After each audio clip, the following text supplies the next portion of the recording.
but it's still seen as something not proper. You still see people like, hey, that's the person that they're living together. Or my brother and my sister-in-law did it.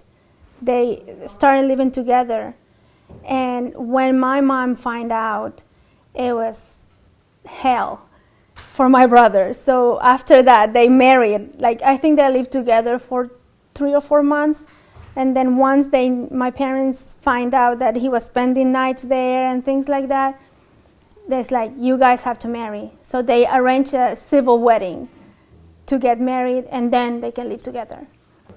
I think it's the culture, and the fear of I think of the fear of God too, but it's more the culture, because I personally love the Aztec history. And I have read a lot of books about it, and the culture was like that. The culture was that you married, you're a virgin when you're married, you go with your husband, and wherever your husband goes, you go. Whatever your husband says, you do. So that comes from more from the Aztecs and the culture than from the religion. I guess the religion just came to tie it out.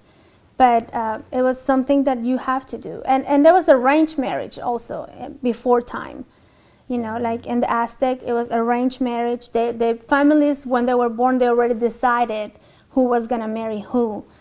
That changed with Christianity, but it was like that. The families, for example, they used to be neighbors, and they had kids. They decided, okay, we're going to marry our kids, kind of like an Islamic way. So when I hear people talking about Mexicans or Hispanics as Americans, and don't get me wrong, I like America. This is a very, very good country, but it's not the same. Our culture is not the same. So that's when my husband told my mother-in-law that she was marrying me, and he told her where I was from. They thought, oh, she's American. She's American, she's going to divorce at the first problem they had. She's gonna do things like this. But this is not, I'm not an American, I'm Mexican. So my culture is different. After college, I work in this factory. I worked there for 2 years. Then after that, I met my husband. And then things happened so fast I didn't work, and I have not worked since I came to the U.S. Before I was Muslim, I didn't really know about Islam. The only thing I knew about Islam was about the news, the beatings of women in Saudi Arabia, that women in Saudi Arabia are not allowed to drive. At that time, it was around 1890s, there was a movie by Sally Field called Not Without My Daughter. And it was about this American married an Iranian. And then, he's very nice here in the U.S. He's the perfect husband. But once everybody moves to Iran, it's totally a bad thing for her. He beats her up. He treats her bad. He makes her wear the burqa. So it was that gave us that bad side of Islam. So that's what I knew about Islam. I didn't knew any Muslims. I didn't knew any person out of Mexico, to tell you the truth. The only one was my sister-in-law, which is from Panama, which is also Latin America. So I didn't know anything accurate about Islam. I only knew the bad part. So I'm in college. I stopped working, and at this time, my life, it's a party.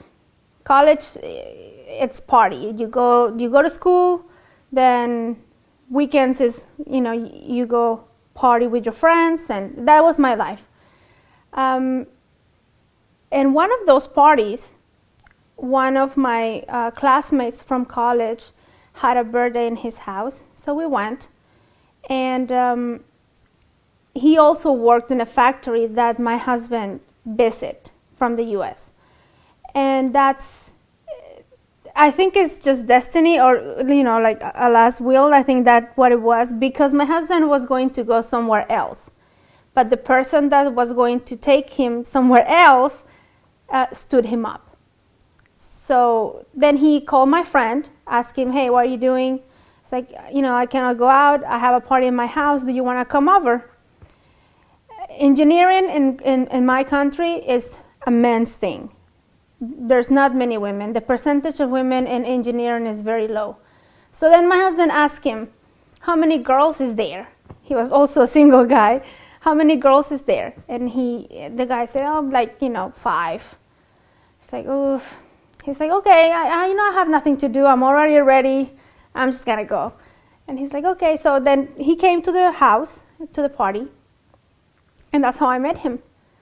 And for some reason, I don't know, I think it's just Allah's plan that I had always been very good in English subject. English as a second language was always my ace. So I had, some knowledge of English. He didn't speak any Spanish. So we started, this conversation, and he had to leave the next day. So we just exchanged numbers and left.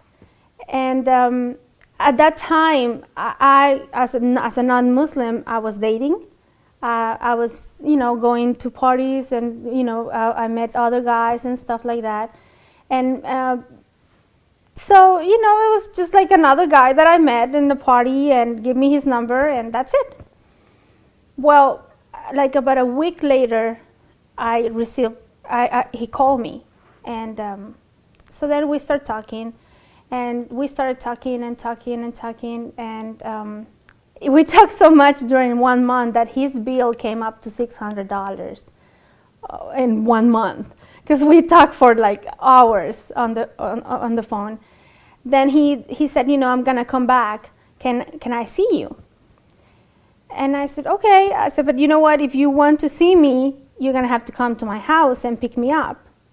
And let me tell you something. In that party, I always go out with my friends, very close friends or cousins.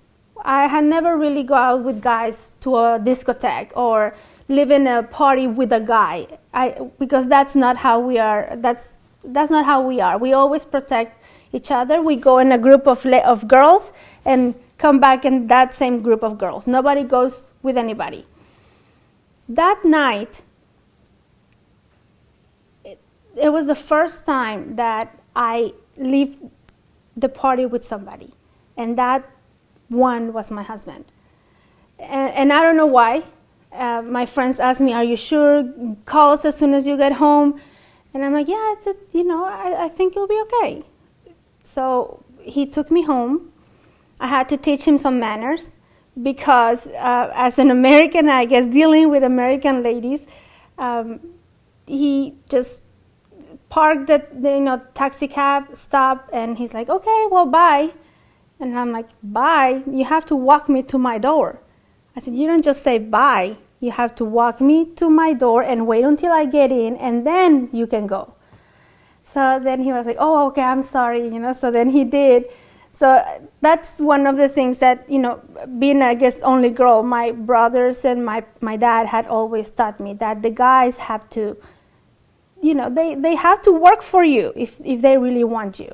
So that was, it was just funny. I always say that because he now he's very different dealing with my family and our culture. But at that time, he was just, "Okay, well, bye." I'm like, you have to take me. So after that, we start calling and talking and everything. And then when he came to my house. So he said, "Yeah, no problem. I'll come to your house. I meet your parents. I don't have any problem with that." So he came and brought presents for me, flowers. So my parents were ecstatic. They were so happy. But they didn't like the age difference. My husband is 13 years older than me. And, at that time I was 20. So we went out, we went to the mall, we went to eat. He treated me very nice. Everything was very good. So we repeat this almost every month, at the point that we got to fall in love, actually. And during this time, I've seen him pray. He practiced. He is very a practicing Muslim. He's a modern Muslim, but he practiced. So the first time I saw him pray, I felt so like I didn't belong there.